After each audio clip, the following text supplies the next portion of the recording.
Su nombre es sinónimo de fuerza, pero su historia es la historia de la más profunda debilidad humana, y el secreto de su poder no estaba donde todos creen. ¿Qué tal? Soy el padre Daniel. Hoy vamos a hacer algo atrevido. Vamos a tomar una de las historias más famosas de la Biblia, la de Sansón y Dalila, y vamos a darle la vuelta por completo. Porque la historia que nos contaron de niños, la del superhéroe que pierde su poder cuando le cortan el pelo, es solo la cáscara de una verdad mucho más profunda, más dolorosa y, créanme, mucho más relevante para nuestras vidas. La verdadera historia de Sansón no es una tragedia sobre un corte de pelo. Es una historia de amor. El amor inquebrantable de Dios por un hombre roto, un hombre elegido desde antes de nacer, pero que pasó su vida saboteando su propio destino. Es la historia de cómo la gracia de Dios insiste, persiste y triunfa, no a pesar de nuestra debilidad, sino precisamente a través de ella. Hoy vamos a descubrir el verdadero secreto de la fuerza de Sansón. Y les doy una pista. No tenía nada que ver con los folículos de su cabello. Tenía que ver con un pacto sagrado, una consagración total que él violó una y otra vez. Quédense conmigo, porque en la vida de este héroe trágico vamos a encontrar un espejo de nuestras propias luchas y, lo más importante, un mapa hacia la fuente de la verdadera fuerza. Para entender al hombre debemos entender el mundo en el que nació. El libro de los jueces es un periodo oscuro en la historia de Israel. El estribillo que se repite una y otra vez es: en aquella época no había rey en Israel, y cada uno hacía lo que le parecía bien. Era un ciclo deprimente. El pueblo pecaba, caía en la idolatría, Dios permitía que una nación enemiga los oprimiera, el pueblo clamaba a Dios por ayuda, y Dios, en su infinita misericordia, levantaba a un juez, un líder militar y espiritual para liberarlos. En el momento en que comienza nuestra historia, Israel lleva 40 años bajo la opresión de los filisteos, un pueblo pagano, poderoso y archienemigo de Israel. Y en medio de esta oscuridad, Dios decide intervenir, pero no lo hace con un ejército, lo hace con un nacimiento. Un ángel del Señor se le aparece a la esposa de un hombre llamado Manoa. Ella era estéril, una de las mayores desgracias para una mujer en esa cultura. Y el ángel le anuncia un milagro: concebirás y darás a luz un hijo. Pero este no será un niño cualquiera. El ángel le da instrucciones muy específicas. No beberás vino ni bebida embriagante, y no comerás nada impuro, porque el niño será un nazareo de Dios desde el vientre de su madre, y él comenzará a salvar a Israel de manos de los filisteos. Aquí está la primera clave, la pieza fundamental que a menudo pasamos por alto: el voto nazareo. ¿Qué era un nazareo? Era una persona, hombre o mujer, que se consagraba a Dios de una manera especial por un tiempo determinado. Durante ese tiempo debían seguir 3 reglas principales: no beber vino ni ningún producto de la vid, no cortarse el cabello, no acercarse a un cadáver para no contraer impureza ritual. Este voto era un signo de total dedicación y separación para Dios. Era un acto de santidad. Lo extraordinario de Sansón es que su voto no fue una elección personal. Fue un llamado de Dios desde antes de su concepción y para toda su vida.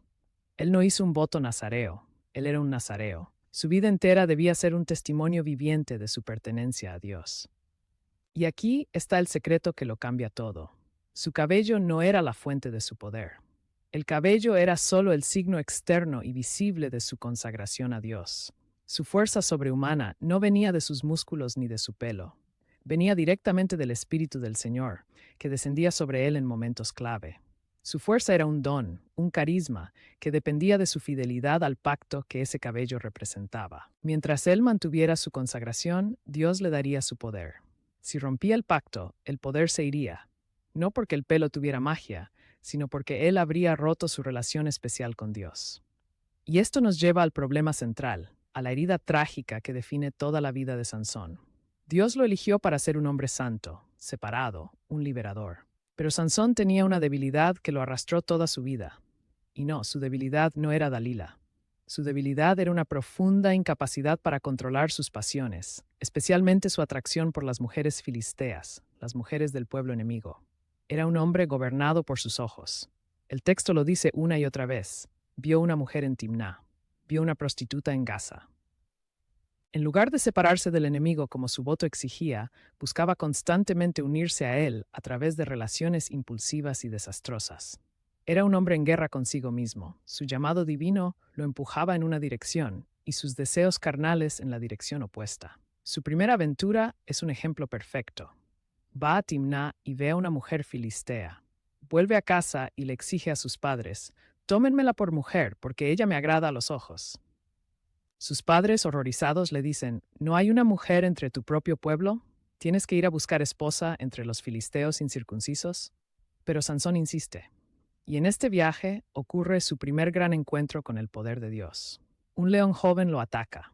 Y el texto dice: el Espíritu del Señor vino sobre él con poder y despedazó al león con sus propias manos como si fuera un cabrito. Es una demostración asombrosa de su don. Pero fíjense en su reacción. No le dice a nadie. Lo mantiene en secreto. Más tarde vuelve por el mismo camino y encuentra que en el cadáver del león un enjambre de abejas ha hecho un panal. Toma la miel, come y le da a sus padres, pero de nuevo no les dice de dónde viene. Este incidente del león y la miel se convierte en el centro de un acertijo que propone en su fiesta de bodas, un acertijo que lleva a la traición de su esposa, a la matanza de 30 filisteos para pagar la apuesta y al fracaso total de su matrimonio. Este episodio es una metáfora de toda su vida.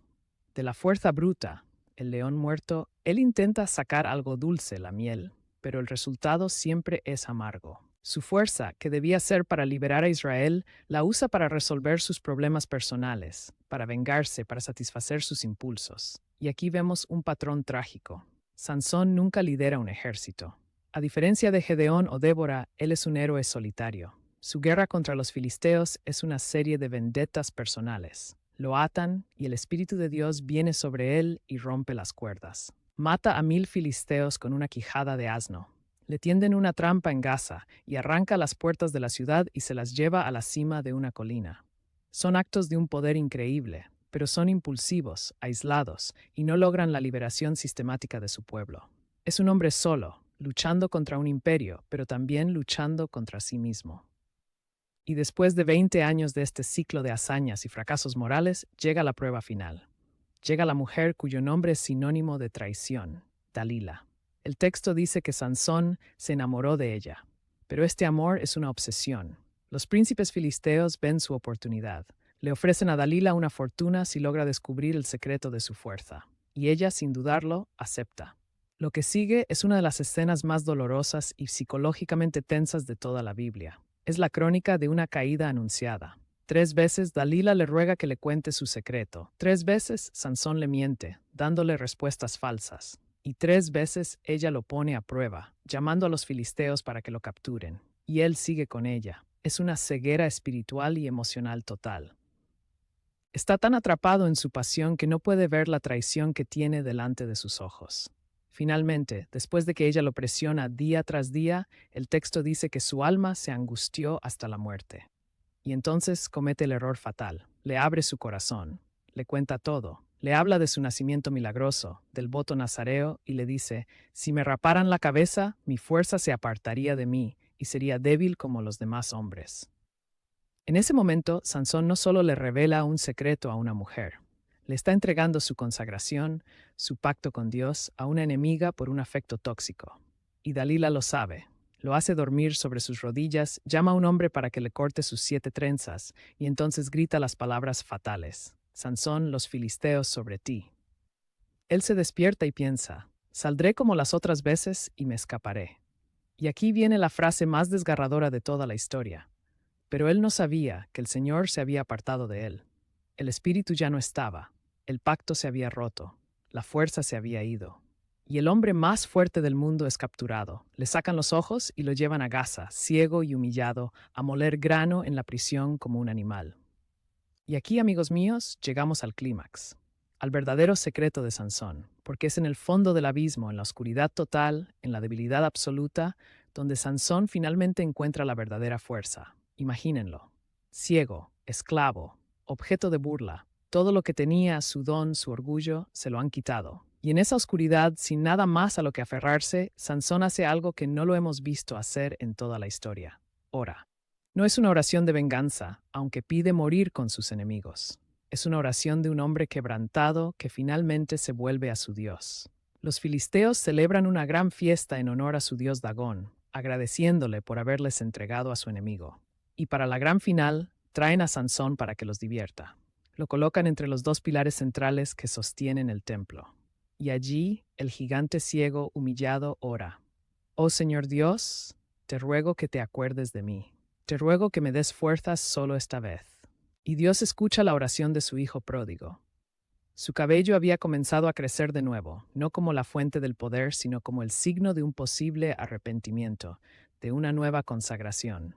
Y en un último acto de entrega, Sansón empuja los pilares con todas sus fuerzas y el templo se derrumba, matándolo a él y a miles de filisteos. El texto concluye con una frase asombrosa: y los que mató al morir fueron más que los que había matado en toda su vida. En su muerte, Sansón logró la mayor victoria para su pueblo. Su sacrificio final cumplió la misión que no pudo cumplir en su vida de pasiones desordenadas. ¿Y no ven aquí un eco, una prefiguración de otro Salvador? Sansón, traicionado por aquellos a quienes amaba, vendido por piezas de plata, humillado, atado y burlado por sus enemigos. En su muerte, con los brazos extendidos, destruye el poder del enemigo y logra la salvación para su pueblo. Es un tipo, una sombra de Jesucristo, quien con sus brazos extendidos en la cruz destruyó el poder del pecado y de la muerte y nos obtuvo la verdadera y eterna liberación. En conclusión, ¿cuál es el secreto de Sansón que nadie te ha contado? Es este. La historia de Sansón no es una advertencia sobre los peligros de un corte de pelo. Es una historia de esperanza para todos nosotros, los débiles, los imperfectos, los que hemos caído una y otra vez. Nos enseña que el don de Dios no depende de nuestra perfección, sino de nuestra consagración. Y que incluso cuando rompemos esa consagración, cuando tocamos fondo, cuando estamos ciegos y encadenados por nuestros propios errores, si nos volvemos a Él con un corazón humilde, Él está allí. Su fuerza se perfecciona en nuestra debilidad. Él puede tomar el desastre de nuestra vida y en un solo acto de entrega lograr la mayor de las victorias. La historia de Sansón nos grita que no importa cuán lejos hayamos caído, nunca es demasiado tarde para volver a orar. Nunca es demasiado tarde para decir: Señor, acuérdate de mí, dame fuerzas solo esta vez. Porque en esa oración, en esa entrega final, se encuentra la fuente de la verdadera fuerza. Música suave y poderosa comienza a sonar de fondo. Si la historia de cómo Dios usa a los héroes imperfectos te ha dado esperanza, no querrás perderte el video que aparece en pantalla sobre el rey David, otro gigante de la fe que cayó estrepitosamente y fue restaurado por la misericordia de Dios.